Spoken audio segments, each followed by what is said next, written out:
Ces images ont été capturées il y a près d'un siècle. Einstein et sa femme débarquent aux États-Unis, où ils sont accueillis par une multitude de journalistes des principaux médias américains. La visite du scientifique constitue un événement marquant. Musique. On lui a alors demandé « Quelle est la signification de la théorie de la relativité ?» Je rigole, bien sûr, car la question du reporter concernait plutôt l'opinion d'Einstein sur la prohibition. Cependant, sa réponse a été qu'il ne buvait pas du tout. Ainsi, la question était mal formulée, et cet épisode s'avère bien plus significatif qu'il n'y paraît en première instance. À cette époque, Einstein avait déjà cessé d'être un simple scientifique pour devenir une véritable célébrité. Au cours du siècle suivant, tout le monde connaîtra son QI élevé, sa chevelure ébouriffée et ses manières décontractées. On saura qu'il a formulé la théorie de la relativité et qu'il a participé à l'élaboration de la bombe atomique. Alors que sa popularité ne laisse planer aucun doute, la portée de son travail scientifique a été remise en question par des scientifiques renommés ainsi que par des internautes inconnus. Les critiques notamment portent sur le fait qu'en mathématiques, le jeune Albert était médiocre, n'ayant pas réussi à intégrer l'université du premier coup. Tout est relatif, une idée brillante, mais plutôt d'ordre philosophique que physique. En réalité, cela semble évident pour un élève de 5e. Le fait que le portrait d'Einstein puisse être vu à chaque coin de rue démontre en réalité que son image a été considérablement enjolivée. À l'inverse, Newton a établi les fondements de la physique classique, mais son visage n'est pas reproduit sur des t-shirts. En tout cas, cette vidéo s'annonce comme un long et captivant voyage où les mythes seront déconstruits, les doutes clarifiés et les questions répondues.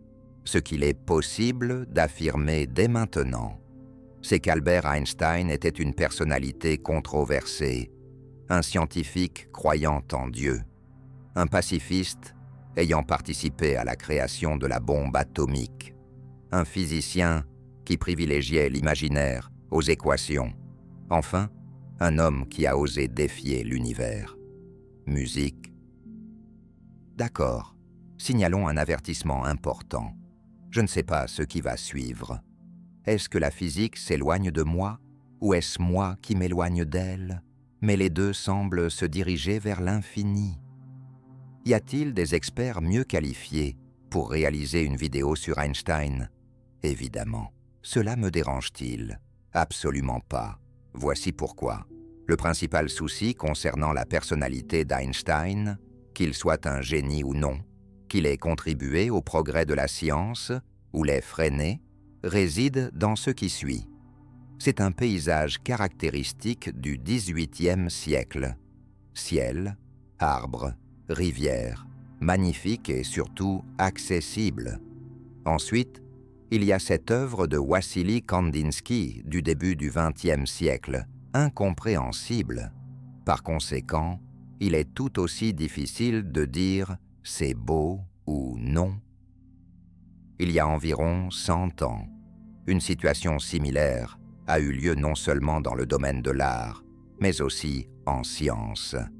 Cette dernière a commencé à progresser si rapidement qu'elle est devenue incompréhensible pour le citoyen lambda.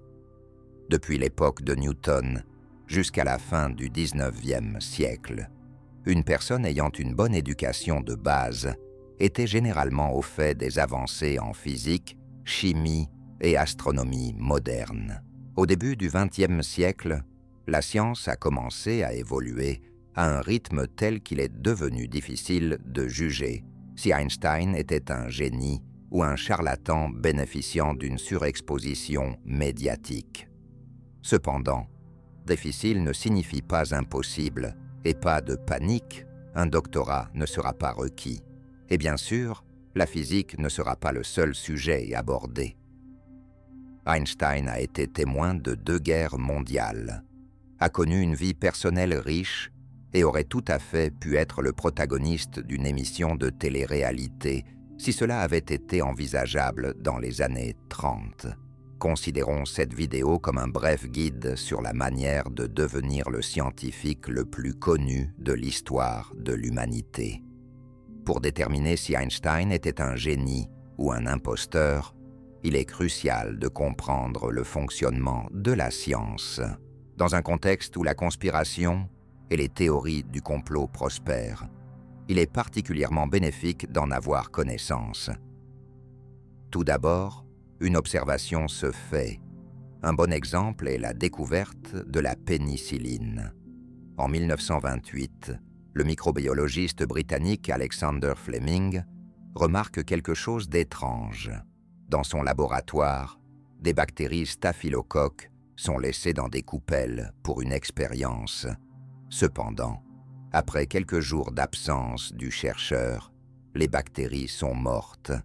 La raison, un champignon s'étant accidentellement retrouvé dans la coupelle. Fleming formule alors une hypothèse. Il existe une substance dans le champignon capable de tuer les bactéries. Il effectue des expériences, isole la substance, décrit ses propriétés et fait appel à d'autres scientifiques. Ceux-ci l'aident à purifier la pénicilline et à prouver son efficacité. Des années plus tard, le premier antibiotique au monde apparaît, sauvant des millions de vies. La science repose sur des expériences et des preuves, un aspect particulièrement crucial en médecine et pour la santé des individus. Malheureusement, aujourd'hui, tous les médecins ne suivent pas l'évolution des connaissances médicales actuelles, ce qui peut les amener à recommander des méthodes de traitement qui sont obsolètes depuis des décennies ou qui n'ont jamais fait leurs preuves en clinique.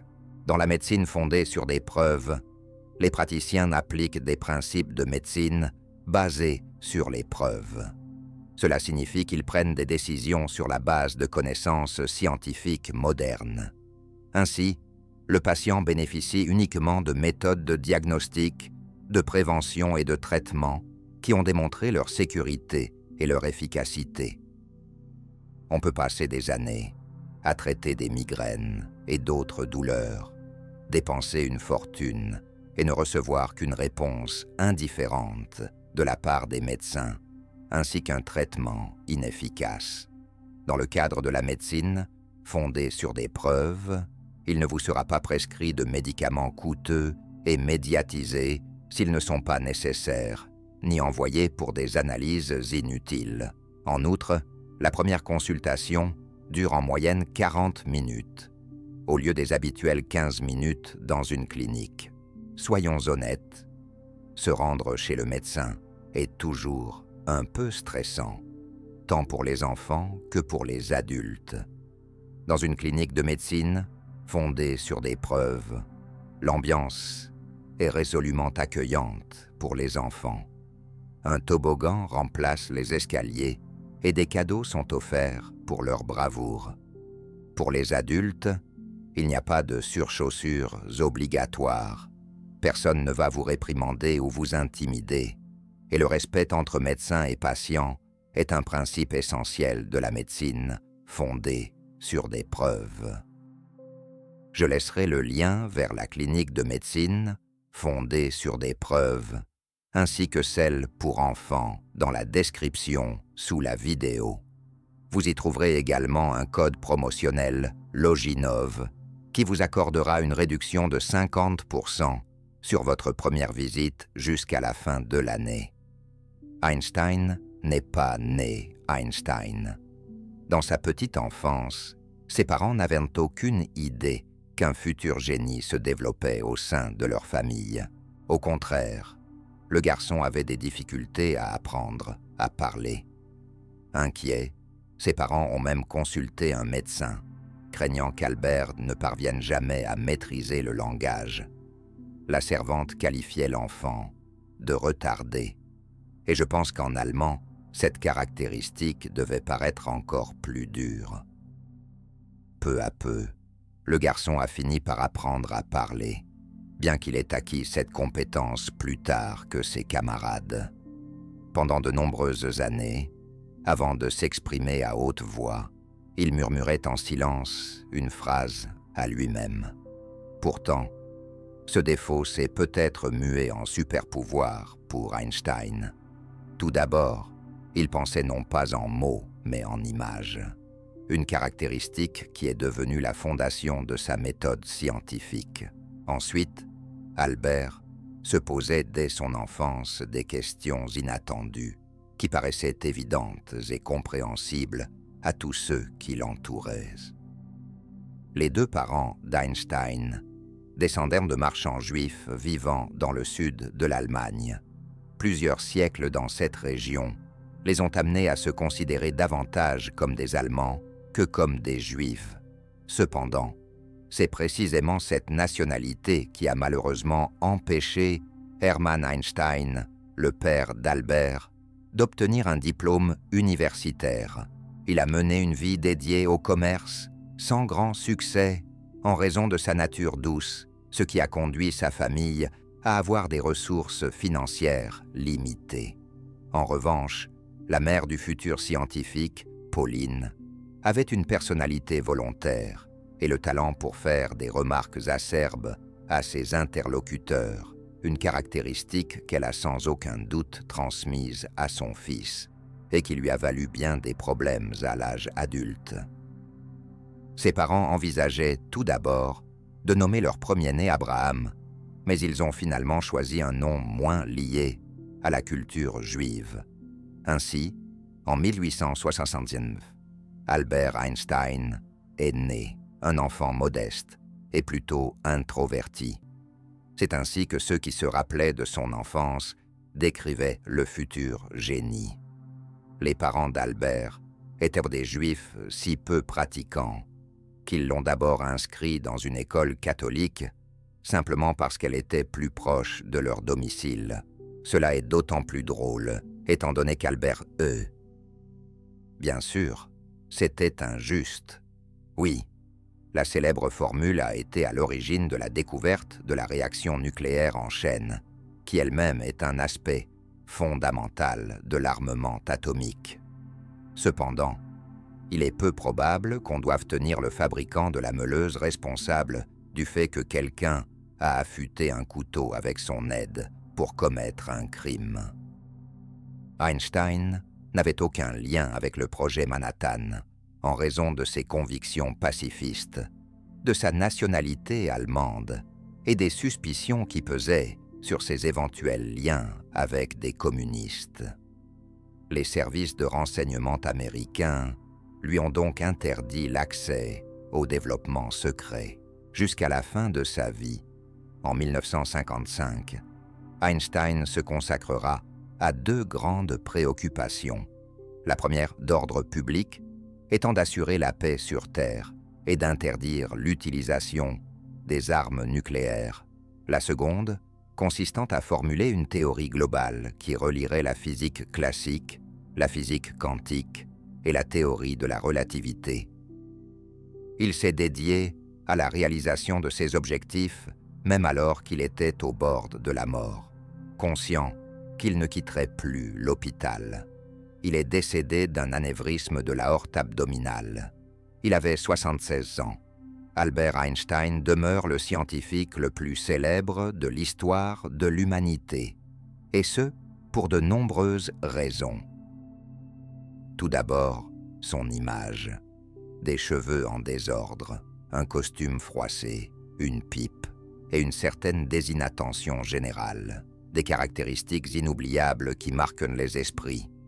Ensuite, ses habitudes particulières. Il a joué du violon toute sa vie, et ce, avec une belle maîtrise. Enfin, sa notoriété. Pour un scientifique, Einstein était remarquablement impliqué dans la vie publique. Il donnait fréquemment, et avec plaisir, des interviews, croisant les plus grandes célébrités de son époque, des stars de cinéma au président. Mais, peut-être, la principale raison de sa célébrité découle du fait qu'Einstein, plus que quiconque parmi les scientifiques de l'histoire, a illustré la proximité entre le processus de création de théories scientifiques et celui des œuvres d'art. La popularité des artistes, peintres et musiciens, ne nous étonne pas. Einstein a vécu comme un artiste, se permettant des excentricités, étant flamboyant, ayant de nombreuses aventures amoureuses. Einstein concevait comme un artiste. Souvenez-vous de ses expériences visuelles. Après son décès, le cerveau d'Albert a été analysé à plusieurs reprises. Les scientifiques ont cherché à identifier des justifications physiques de sa génialité, des zones cérébrales qui se démarqueraient exceptionnellement de celles d'un individu ordinaire. Ces recherches n'ont pas abouti. Le cerveau du scientifique était en grande partie semblable à celui de la plupart des gens. Einstein lui-même a un jour affirmé « Je n'ai pas de talent particulier, je suis simplement infiniment curieux